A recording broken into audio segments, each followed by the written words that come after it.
Ada seseorang dari pendeta Yahudi.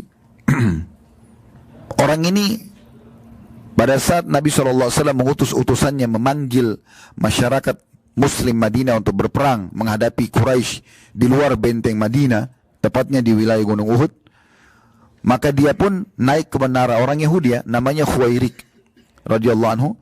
Dia naik ke menara Yahudi lalu dia teriak-teriak mengatakan, "Hai Yahudi, kalian tahu Muhammad ini utusan Allah. Kalian temukan namanya di Taurat. Kalian sudah, bahkan kakek-kakek kalian hijrah ke kota Madinah ini untuk ya menunggu kedatangannya.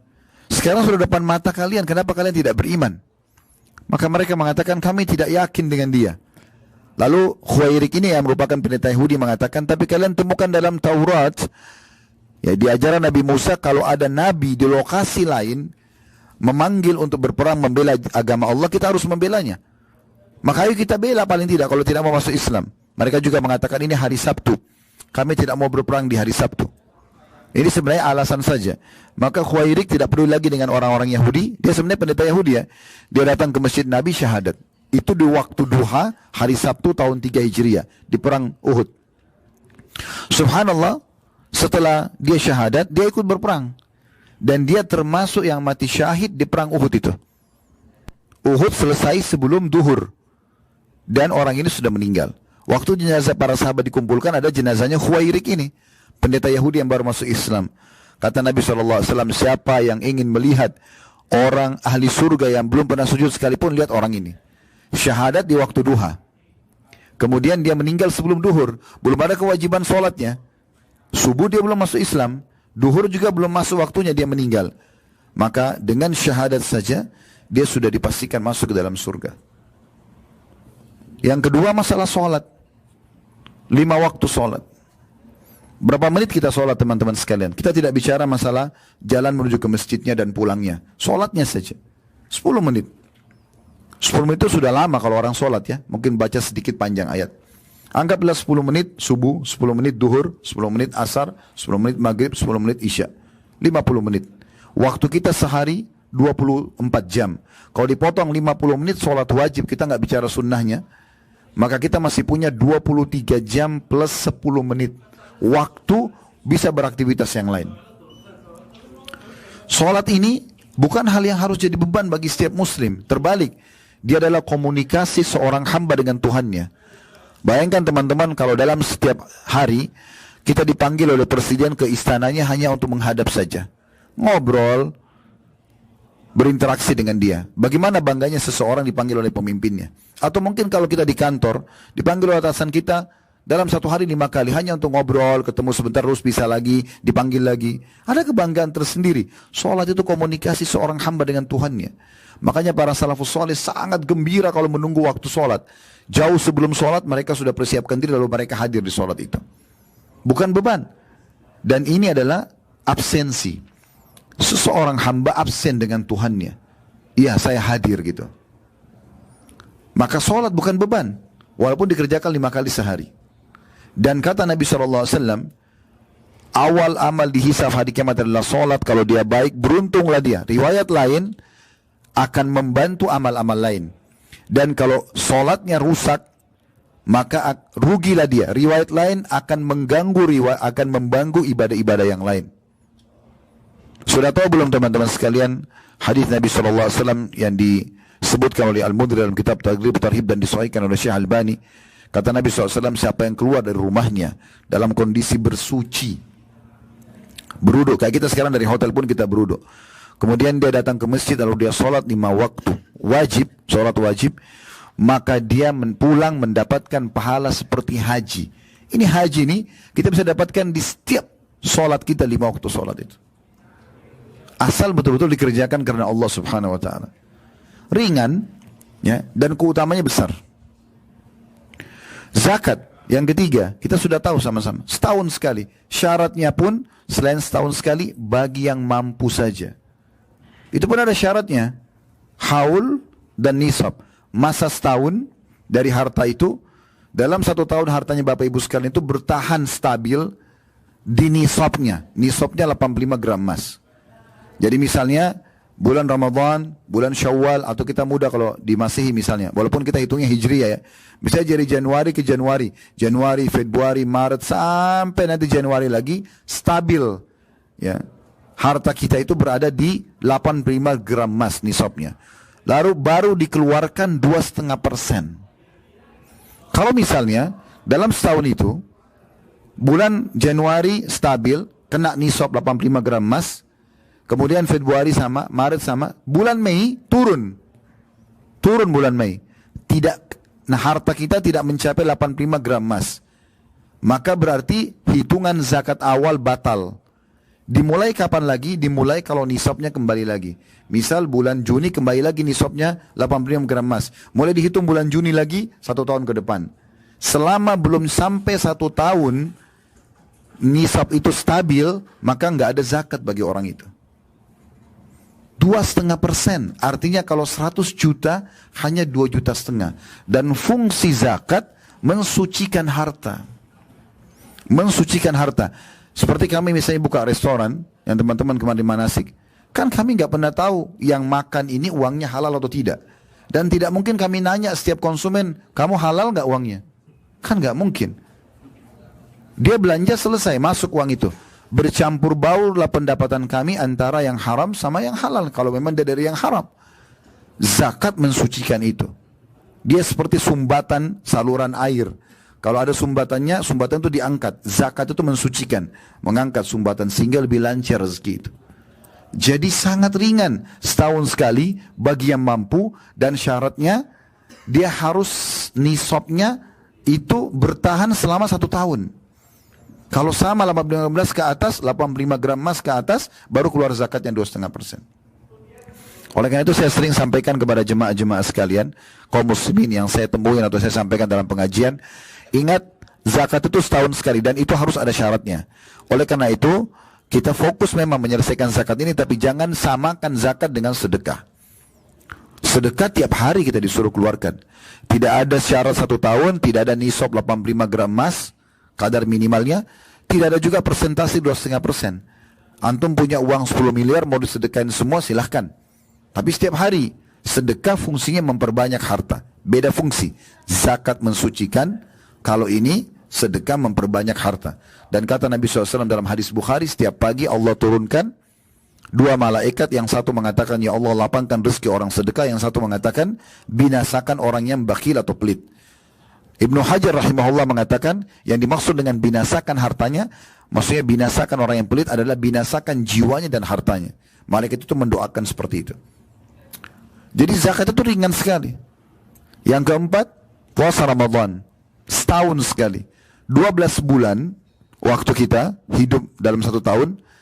11 bulan Bapak Ibu bebas makan, minum, yang penting halal. Puasa Senin Kamis, puasa Iyamul Bid, puasa hari Arafah, itu kan puasa Taswa dan Asyura 9 dan 10 Muharram sunnah. Artinya Bapak Ibu kerjakan berpahala, tidak dikerjakan tidak apa-apa. Tapi yang wajib adalah Ramadan. Artinya 11 bulan kita nggak wajib berpuasa. Kecuali orang yang punya nazar dan berhasil. Dia bilang, kalau saya sembuh dari penyakit ini, kalau saya berhasil proyek ini, saya akan puasa 3 hari. Lalu Allah mudahkan dia untuk itu, maka dia wajib membayarnya. Tapi kalau tidak ada ini, 11 bulan dia tidak perlu puasa. Bukan kewajiban maksudnya. Hanya Ramadan saja. 11 bulan ini kita makan yang panas, yang dingin, yang asam, yang manis, macam-macam. Ini kalau badan kita robot, Bapak Ibu sekalian, bisa rusak ini. Butuh istirahat. Ramadan itu masa istirahat. Kalau mobil itu diservis. Makanya kita kalau tiba Idul Fitri, sudah sebulan puasa, pas kita berkunjung silaturahim keluarga, baru makan sedikit ketupat, sedikit opor ayam, sudah kenyang. Karena memang perut kita, usus kita sudah kembali normal. Itu fungsi Ramadan, selain dia ibadah. Setahun sekali. Apanya yang berat? Plus lagi haji yang kita kerjakan seperti sekarang. Hanya sekali seumur hidup wajibnya. Sisanya haji yang kedua, haji yang ketiga, haji yang ke-10, itu hukumnya sudah sunnah. Walaupun keutamaan tidak didapatkan. Tapi wajib sekali. Itu sekali seumur hidup. Artinya kalau ada orang yang tidak mampu sampai seumur hidup, maka itu dia tidak wajib. Walaupun saya sering sampaikan kepada jemaah sekalian, khusus masalah zakat sama haji ini, tanda kutip ya di sini ya, tantangan dari Allah Subhanahu wa taala.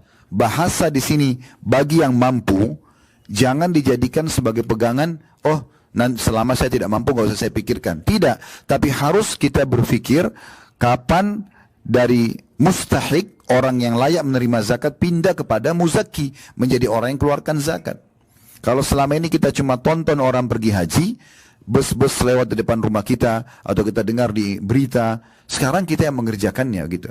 Bagaimana kita ubah itu dengan niat kita dan mohon kepada Allah subhanahu wa ta'ala gitu. Yang saya ingin beratkan sebenarnya teman-teman sekalian, ternyata Islam itu mudah sekali. Ibadah pun yang kita diperintahkan, itu mudah. Jadi sudah diciptakan di sini memang untuk ibadah, dan ibadah Allah mudahkan. Pernah ada satu orang, belum masuk Islam ini, dia datang ke masjid Nabi SAW dan dia berkata begini, siapa di antara kalian Muhammad? Nabi Muhammad SAW waktu itu lagi muttaki, siku kanan beliau ditaruh di lantai masjid, kemudian kaki beliau agak ngelonjor, duduk santai dengan para sahabat. Lalu beliau mengatakan, orang ini mengatakan, saya ingin bertanya kepadamu, ya, boleh? Kata Nabi SAW, silakan. Dia mengatakan, orang itu bilang, ya, ini belum masuk Islam dia. Dia bilang, siapa yang meninggikan langit? Kata Nabi Muhammad SAW, Allah. Yang buat langit seperti ini tinggi, luas ini siapa? Kata Nabi SAW, Allah. Siapa yang menghamparkan bumi? Kata Nabi SAW, Allah. Siapa yang menancapkan gunung-gunung di atas bumi itu? Kata Nabi SAW, Allah. Maka orang ini belum masuk Islam ya. Dia mengatakan sebuah kata-kata teman-teman sekalian yang membuat Nabi SAW dari duduk santai tadi, itu langsung duduk serius. Karena memang perkataannya luar biasa. Dia mengatakan, wahai Muhammad, saya bertanya kepadamu atas nama Allah yang meninggikan langit, yang menghamparkan bumi, yang menancapkan gunung-gunung. Apakah Allah mengutusmu kepada kami sebagai utusannya? Maka Nabi SAW lagi santai langsung duduk. Karena ini luar biasa. Diajak bersumpah atas nama Allah. Benarkah kau ini utusan Allah? Kata Nabi SAW dengan tenang, iya. Orang ini bilang lagi begini, saya bertanya lagi atas nama Allah yang meninggikan langit, menghamparkan bumi, menancapkan gunung-gunung. Apakah Allah memerintahkan kepada engkau untuk menyampaikan kepada kami agar kami sholat 5 waktu dalam sehari? Kata Nabi SAW, iya. Saya bertanya lagi atas nama Allah yang meninggikan langit, menghamparkan bumi, menancapkan gunung-gunung. Apakah Allah memerintahkan kepadamu untuk menyampaikan kepada orang-orang kaya kami untuk mengeluarkan zakat harta mereka diberikan kepada orang-orang miskin kami? Kata Nabi SAW, iya. Saya bertanya lagi atas nama Allah yang meninggikan langit, menghamparkan bumi, menancapkan gunung-gunung. Apakah Allah memerintahkan kepadamu untuk menyampaikan kepada kami agar kami puasa Ramadan sebulan penuh dalam 1 tahun? Kata Nabi SAW, iya. Orang ini bilang lagi, hai Muhammad, saya tanya lagi atas nama Allah yang meninggikan langit, menghamparkan bumi, menancapkan gunung-gunung. Apakah Allah memerintahkan kamu untuk menyampaikan kepada kami agar kami haji sekali seumur hidup kami, yang wajib ini, ke Baitullah di Ka'bah, ke Mekah di Ka'bah? Maksudnya mengunjungi Ka'bah? Kata Nabi SAW, iya. Lalu orang itu bilang, kalau saya mengerjakan ini, rukun Islam ini, apa yang saya dapatkan? Kata Nabi SAW, kau akan masuk surga. Orang ini langsung bilang, asyhadu an la ilaha illallah wa anna Muhammadar Rasulullah. Syahadat dia. Setelah dia masuk Islam, dia mengatakan, ya Rasulullah, saya tidak akan tambah dan tidak akan kurangi. Lalu dia keluar dari masjid. Apa kata Nabi SAW? Siapa yang mau lihat penduduk surga, maka lihatlah orang ini. Begitu mudahnya ibadah. Ibadah ini adalah hal-hal yang wajib yang Allah bebankan kepada kita. Dan juga punya kenikmatan. Sekarang kemarin contoh misalnya teman-teman sekalian ya. Betul memang kita sudah keluarin uang misalnya dalam biaya perjalanan kita. Tapi selama kita kerjakan ibadah ini, dari kemarin kita di pesawat. Telat pun kemarin penerbangan, kita ada di lounge, makan, AC, minum, kamar mandi bagus, semuanya oke. Menunggu berapa jam pun gak ada masalah, kecuali kita diterik matahari, kita sudah setengah mati, itu pun ada pahalanya lagi di sisi Allah Subhanahu wa taala. Karena kita sedang mau ibadah, perjalanan. Kemudian kita juga masuk ke pesawat, sama, walaupun 8 jam 40 menit atau hampir 9 jam perjalanan ke Jeddah, sama di AC, duduk, kamar mandi ada, makanan ada, minuman ada, dilayani. Allah mudahkan. Masuk lagi ke Mekah, kemarin, memang kita menunggu di bandara, tapi tetap juga bus kita ada AC-nya, kita nyaman. Sampai akhirnya kita tiba di hotel ini yang Allah sudah pilihkan tentunya, kuasa Allah SWT, dan alhamdulillah kita dapat kamar yang cocok, yang cukup, alhamdulillah, sebagai fasilitas hotel transit saja, tapi dia berbintang 5 hotel ini. Sedikit berjalan iya, tapi jalan kaki kita setiap langkah ke masjid dihitung pahala di sisi Allah Subhanahu wa taala. Kata Nabi SAW, semua langkah yang dilakukan ke masjid, satu langkah mengangkat derajat, satu langkah mengampuni dosa. Riwayat lain, satu langkah dicatatkan satu pahala. Juga kata Nabi SAW, Allah berfirman kepadaku, hai Muhammad, apakah kau tahu apa yang sedang dibicarakan oleh para malaikat di langit sana? Kata Nabi SAW, iya. Tentang masalah peninggian derajat dan pengampunan dosa. Dan itu banyak didapati dengan langkah-langkah yang menuju ke masjid. Serta berwudu di waktu-waktu yang tidak disenangi. Kayak misalnya orang kalau mau tidur malam hari berwudu, atau pada saat batal wudu, wudu lagi. Contohnya. Jadi sebenarnya sangat mudah gitu. Tidak ada yang berat. Kita masuk umroh kemarin. Apanya yang susah teman-teman sekalian? Badan kita sehat, kita tawaf, pemandangan yang indah, kita bisa lihat Ka'bah, kita bisa memanjatkan hajat kita, Allah kabulkan. Kita sholat di belakang makam Ibrahim, minum air zam-zam, jalan di sa'i dengan AC yang luar biasa, sejuk, sampai selesai semuanya. Sedikit mungkin pegal kaki, tapi segar badan, sehat, tidak ada sesuatu yang beban gitu. Selesai semua, alhamdulillah, kita juga kembali tahallul. Sekarang kita makan, minum, Allah kasih tempat tidur, istirahat, tinggal tunggu haji. Nanti haji juga Bapak-Ibu akan lihat sangat mudah. Di Mina, kita di kemah, ber-AC, makan, minum, memperbanyak zikir kepada Allah, mungkin mendengarkan pengajian. Habis itu kita hari Arafah juga sama, pindah ke kemah juga, AC. Di Muzdalifah kita lewat, kemudian kita selesaikan ibadah haji kita, kembali ke hotel ini nanti tanggal 10 Zulhijjah hari raya, kita mandi-mandi bersih-bersih, kemudian setelah itu kita kembali lagi ke Mina, tinggal 3 hari dengan baju biasa.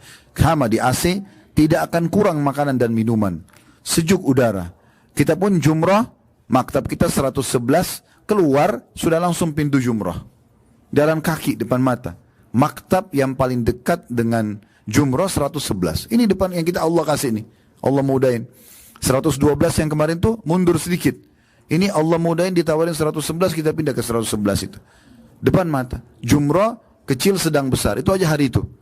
3 hari kita buat. 4 hari. Ya tapi 3 harinya hari tasyrik kita kerjakan. Ya. 1 kali saja, 3 kali lontar. Mungkin anggaplah 1 jam selesai atau setengah jam selesai. Pulang kita kembali ke kemah. Aktivitasnya berzikir kepada Allah, ibadah kepada Allah. Mungkin dengarkan pengajian kita, diskusi agama, berdoa. Tanggal 13 selesai haji. Pulang dibersihkan dari semua dosa. Pulang dijamin dapat tiket surga. Pulang dijamin dapat rezeki. Apanya yang berat ini? Apanya yang berat gitu?